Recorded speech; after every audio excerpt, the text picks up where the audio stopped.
with the previous class, that is the communicable diseases and the different domains of that transmission of this infection from patient to the other community members. In connection to that, first of all, we like to study that what is secondary attack rate. What is secondary attack rate, SAR? Because you know that for the infectious disease, we also consider that whether we are remain in the primary stage, secondary stage, or in the third stage, the tertiary stage, and so on. So, secondary attack rate, SAR, secondary attack rate is the most important tool or parameter or sensor to measure the infectivity of the organism. So to assess the infectivity of the organism, the sensor that we use is known as SAR or secondary attack rate, SAR. Okay.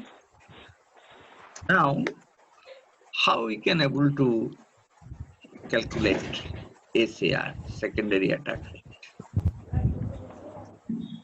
Suppose in a community, one individual is first attacked. That may be come from foreign country or whatsoever. That first detected infected person is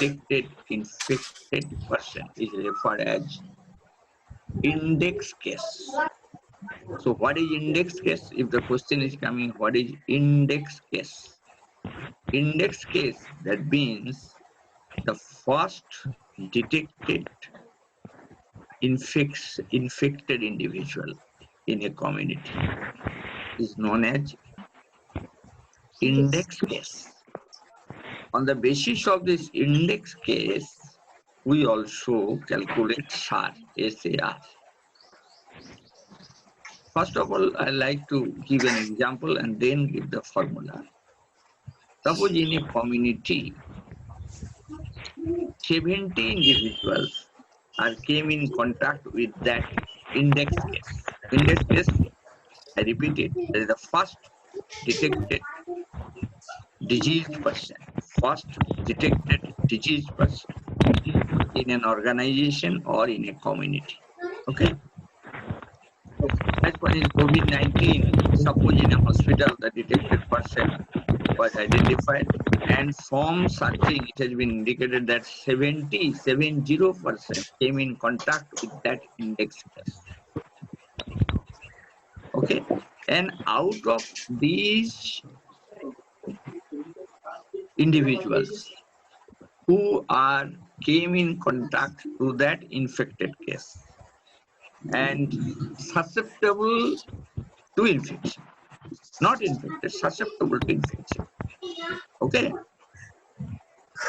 out of 70, suppose 10 individuals are suffering from COVID-19. There is a positive result is coming out of 70, 10 individuals give the positive result. Then SAR is computed by formula, that is 10 by 70 into 100. So what is the formula of SAR? SAR, that means the number of individuals who develop the disease out of susceptible, exposed to index case within the duration of maximum incubation period. That means within 14 days, how many individuals came in contact with that detected COVID-19 case? Within duration of maximum incubation period for that disease, divided by total number of susceptibles exposed to that index person into 100. Into total into 100. I repeat it again. Suppose one COVID-19 has been detected in an hospital. So the index case, number of index case, that is 1. And within the maximum period of incubation of COVID-19, that is within 14 days, from searching, it has been indicated that 70 individuals, that is the patients, doctors, nurses, and other health workers, came in contact with that index person or index case, who are susceptible, exposed to that index. And out of this 17, within 14 days, the saliva result give COVID-19 positive in 10 individuals. So the SAR is 10 divided by 70 into 100. Okay. And in this case, it is about 14.2%, 14.2%. When this SAR percentage cross a threshold level, when this SAR percentage cross a threshold level, then it indicates that we also cross the secondary infection and we comes to the third stage. That means in the third stage, that means that infection is not transmitted from index case to the other individual. But without such contact of the infected person, the individual community members are also affected by that disease. That means in that case, the agent, infective agent, is also present in the different parts of the environment. That means it's also present in the air, or it is also present in the different inanimate component of the environment, like the, you may say, door handle, or you may say in the mouse of the computer, or it is also present in our garments, etc.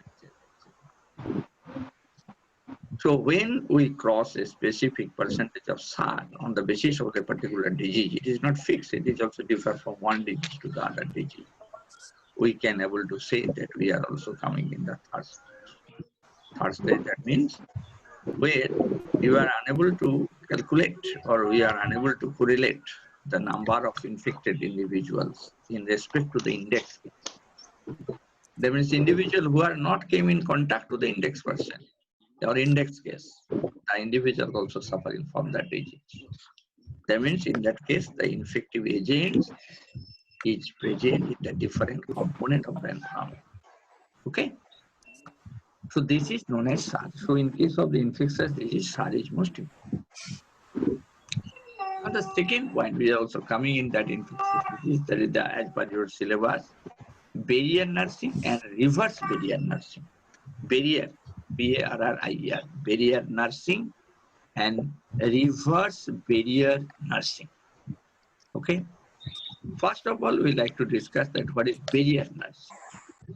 It is strict infection control technique. Barrier nursing is the strict infection control technique used in nursing. That means mainly used in health institution. So it is strict infection control technique. Okay, used in nursing. What is the aim of barrier nursing? What is the aim?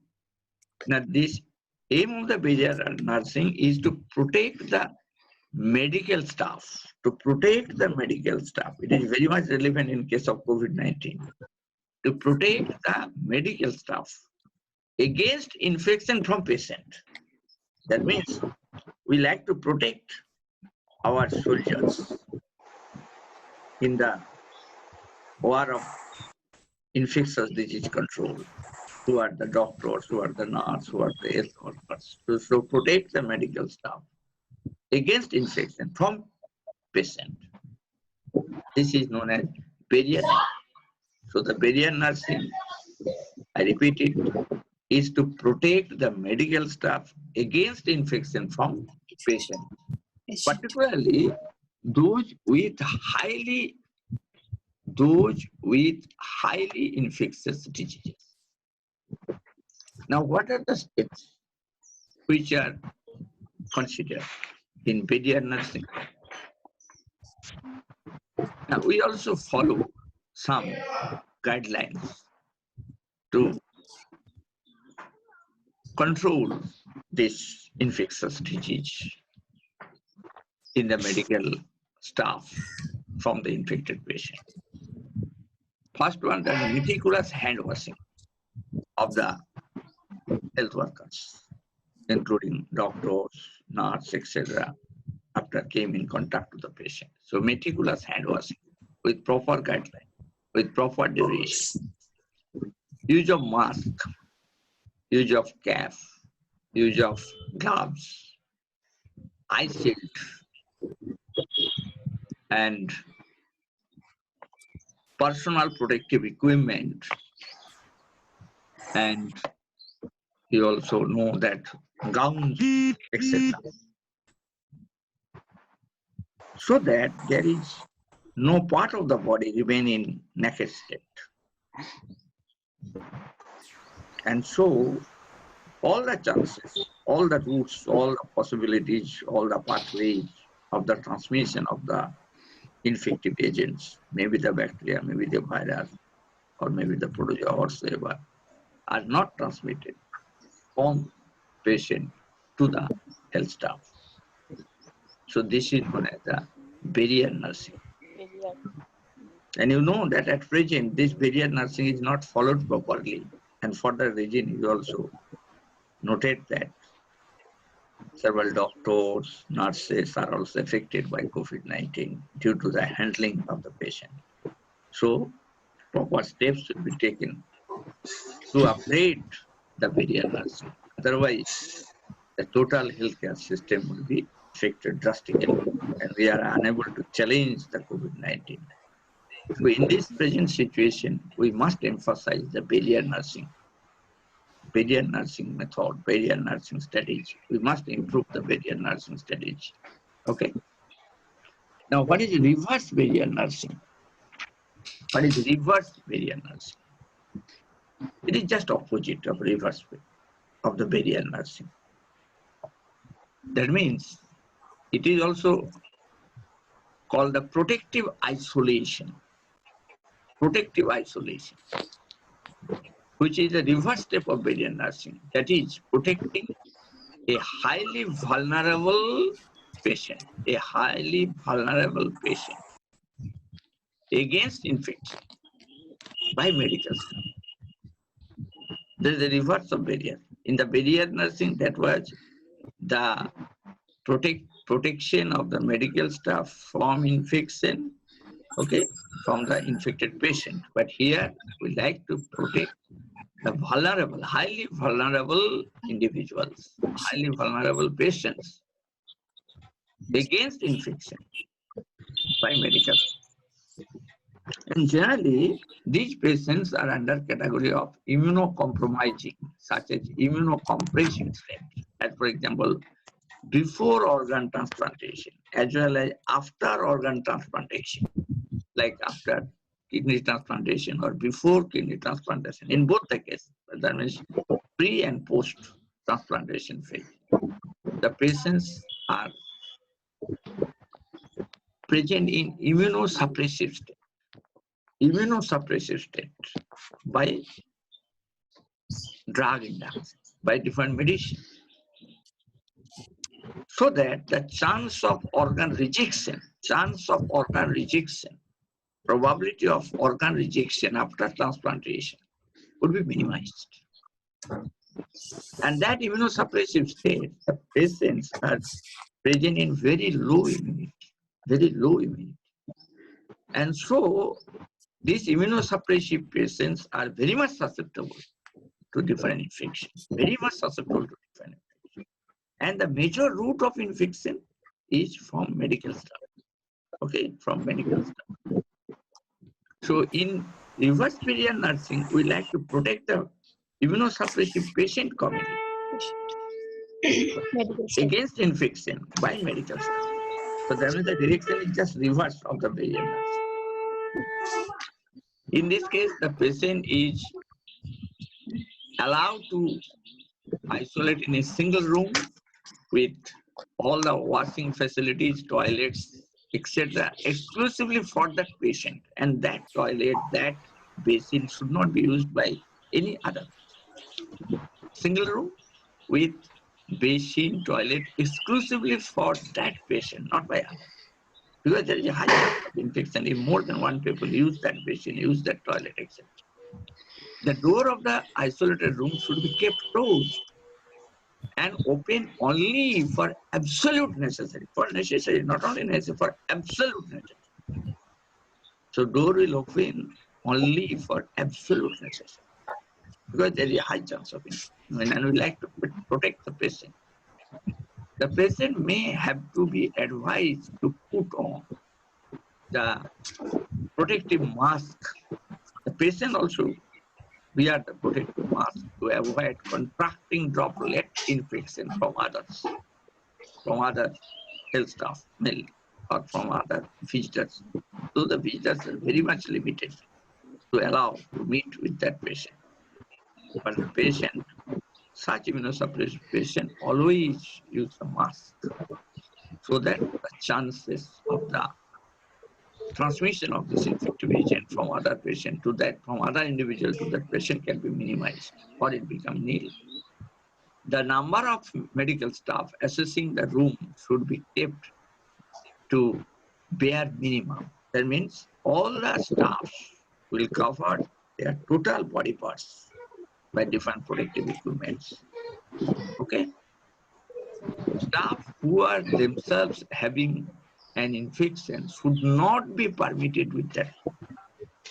The medical staff or other visitors who are suffering from a mild infection are not allowed to meet with that patient. Visitors are generally not allowed unless it is very much necessary. Healthcare workers entering the room should wear disinfected gloves, masks, gowns, and goggles, and they also wash their hands with 70% isopropyl alcohol before and after touching the patient. Before and after touching the patient. To know that COVID-19 is also transmitted along with flu also. Yesterday, one report from CDC, the Central Drug Control and Prevention of Disease of USA, from their research, they just reported in a journal, world famous journal in Lancet, that COVID-19 is also transmitted through mind that. For that reason, in case of the reverse barrier nursing, all the medical staff not allowed to enter in this room with shoe, or they must put on disposable shoe covers. Disposable shoe covers. And thereby after exit from this room, they also dislodged these disposable shoe covers. And thereby the transmission of this infection from health care staff to the patient is minimized. This is the reverse barrier nursing. So first one is the barrier nursing. In barrier nursing, we like to protect the medical staff against the infection from the infected patient. But in reverse barrier nursing, the different strategies are adopted to protect the vulnerable patients who are present in immunosuppressive state against infection from visitors, limited visitors, as well as from healthcare staff. That means here the direction of protection is just reverse to the barrier nursing, and so it is known as the reverse barrier nursing. Okay, reverse barrier nursing, this technique is adopted to protect the patient who are mainly present in immunosuppressive state, mainly in immunosuppressive state, especially before organ transplantation as well as after organ transplantation. Okay. Now, regarding this transmission of infection, most important two terms are used. One is known as subclinical infection and another is the latent infection. Subclinical infection and other one is latent infection. The most important point is that both of them, that the subclinical infected individual and latent infected individual, both of them have no outwardly manifestation of the disease. That means there is no phenotypic character of this disease. Suppose example, one individual also contains the COVID-19, but there is no fever, there is no cough, okay? There is no fever, there is no cough, there is no sneezing, etc., etc. And thereby, from external appearance, you are unable to differ that COVID-19 carrier from other fever patients. So both subclinical infected individuals and latent infected individuals both have no outward manifestation of the disease. In subclinical infection, the infected person continue to discharge the infected infectious agent. Mind that. As for example, in COVID-19, he or she is a carrier. There is no symptoms. But at the time of talking, at the time of sneezing, at the time of coughing, etc., the droplets which are exerted, the droplets which are outburst from that buccal cavity or from the nasal cavity of the patient are also entered at the portal of the entry of respiratory tract or the gastrointestinal tract of the other liver. So in subclinical infection, the infected person continue to discharge the infectious agent and hence is an important source of infection for others in the community.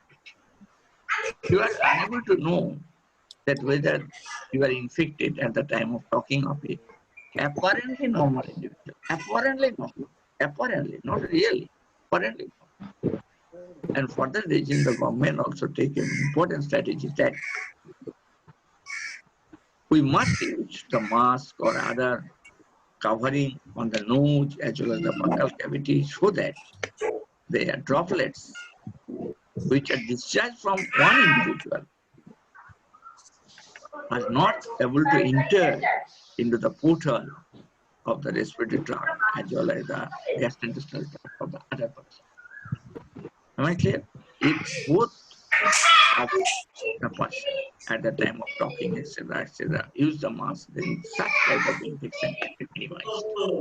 So in subclinical infection, especially in case of COVID-19, this is the most important. In subclinical infection, the infected person continue to discharge the infectious agent and hence it is an important source of infection for others in the community. And this is known as subclinical infection. That means the infectious agent are transmitted from asymptotic individual to asymptotic individual. This subclinical infection is not only for COVID-19, it is also noted in case of hepatitis A, in case of poliovirus, etc. Now, what is the latent infection? The infected person is unable to discharge. Mind that in case of subclinical, the infected person able to discharge the infectious agent. But in case of latent infection, the infected person is unable to discharge the infectious agent because the agent remains in dormant stage inside the body of the patient, of the host. Mind that the infected person is unable to discharge the infectious agent because the agent remains in dormant stage inside the body of that suspected person or the carrier person or the host or the source. And this agent reactivate at some later time, to produce the some discharge. Am I clear? So in case of the latent infection, such type of precautions, that is the use of mask, is not essentially in each and every time. But in case of the subclinical infection, we must use the mask in each and every time. Otherwise, there is a high chance of infection from one individual to another. Okay? The latent infection, as for example, chickenpox virus, may become latent for several years, mind that, several years. And that infectious agents would not be transmitted through droplets from area individual to the others. But it become reactivate after many years, and may cause herpes zoster. So the most important thing, chickenpox virus may become latent and cause herpes zoster many years later. So this is known as the latent infection. Okay. So in case of COVID-19, if the question is coming in case of COVID-19, it is the latent infection or it is the subclinical infection. The answer will be subclinical infection, because in this case, the infected person continue to discharge. Infected person, it may be carrier. It is asymptotic infection. So the infected person continues to discharge the infectious agent, and hence is an important source of infection for others in the community. Okay. Now, what is dead end infection? What is dead end infection? Most important term, dead end. Dead end. That means a closed. Closed.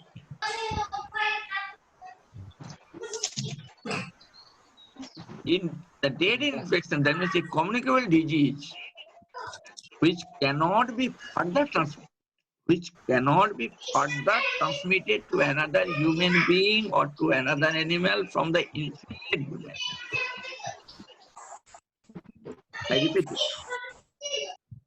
A communicable disease which cannot be further transmitted to another human being or animal from the infected human being. And for example, the COVID-19 is not dead end infection, because COVID-19 positive person, the infectious agent, there is a virus is coming to another healthy individual, and he or she become infected. From that infected person, COVID-19 again comes to another person. So there is a chain-like transmission, but it's dead end infection. Though it is also applicable for communicable disease. Mind that. Okay. Subclinical infection is also applicable for communicable disease, and dead end infection is also applicable for communicable disease. But in that dead end, that means a closed. When the infectious agent is transmitted from source to the human being, then that infected human is unable to transmit that disease to other individual or other animal. As for example, rabies. Okay. From dog bite, rabies is also noted in individual. Okay. But that rabies positive individual is unable to transmit that disease to the other individual or other animal. So this is known as the dead end infection. So if the question is coming that subclinical infection, latent infection, and dead end infection in communicable disease. Okay. Now next one, that in the previous class we also mentioned that the biological vector. That means the vector not only transmits the disease but also takes some role for the completion of the life cycle of that infectious agent. Now these biological vectors, that the transmission of the disease through biological vector is again divided into three categories. One is known as propagative transmission, one is known as developmental transmission, and another one is known as the cyclopropagative transmission. Okay, so one is known as propagative transmission, another one is known as the developmental transmission, and third one is known as cyclopropagative transmission. Cyclopropagative. What is propagative transmission? In propagative transmission, mind that only multiplication of the agent is noted in vector or inside the biological, in the body of the body. Multiplication of the agent, that means the field number of the agent would be increased, would be multiplied within the body of the vector. or within the body of the biological being. But no developmental event would be noted. No morphological change would be noted of the agent within the body of the biological being. Okay, I repeat it. That propagative transmission, that means when the biological vector only helps the multiplication of the infectious agent within the body of that biological. But there is no chance of development or morphological alteration of the infectious agent within the body of the biological. This is known as propagative transmission. As for example, in plague bacilli, which is transmitted to rat flea, the rat flea, in the body of the rat flea, the plague bacilli can able to multiply oneself, by cell division, but unable to develop or unable to change its morphological structure. There is the morphological structure of the agent. There is no developmental change. There is no morphological change of the developmental of that infectious agent within the body of the rat flea. So this is known as the propagative transmission through biological way. Another one, developmental transmission through biological way. Developmental transmission, from this terminology, it is clear to you that only developmental changes or morphological changes of the agent are noted in the body of the body. I repeat it. Only developmental or morphological changes of the agent are noted in the body of the victim. But no multiplication, no cell division, no multiplication, no elevation in the number of the infectious agent is noted within the body of the biological vector. That is known as the developmental transmission. As for example, in female culex, the microfilaria for elephantiasis, for elephantiasis or filariasis, the microfilaria can able to develop oneself, can able to change its morphological structure within the body of the female culex, but there is no multiplication in the body of the female culex of microfilaria. So this is the developmental transmission through biological way. Am I clear? And the third one is known as the cyclopropagative transmission. Only 4 minutes more. Cyclopropagative transmission. Cyclopropagative, or it is not the mixed transmission. When the body of the biological vector favors the multiplication of the agent as well as to conduct the developmental change or morphological changes of the agent in the body of the biological vector. So both the multiplication as well as developmental changes are conducted in the body of the biological vector. Then such transmission is known as cyclopropagative transmission. Cyclopropagative transmission. As for example, in malaria, Plasmodium vivax, this protozoa is an infectious agent. And in the body of the female Anopheles,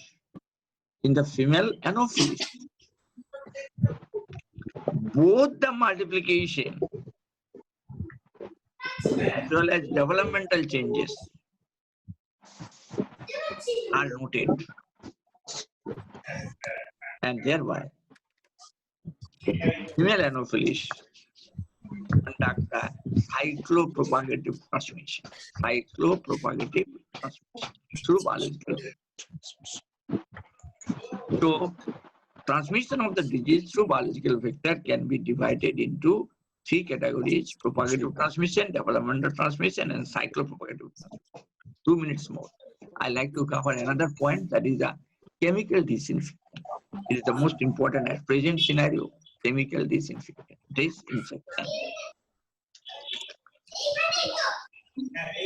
Now, generally to sanitize the particular room, floor, etc., etc., etc., we may use several chemical substances. Maybe the non-chlorine, maybe the chlorine, or maybe the other substance. Generally for floor cleaning or floor sanitization. For 1,000 cubic feet, write down it. For 1,000 cubic feet, we use 150 gram of potassium permanganate, 150 gram of potassium permanganate, KMNO4 potassium permanganate, and 300 ml of 40% formaldehyde.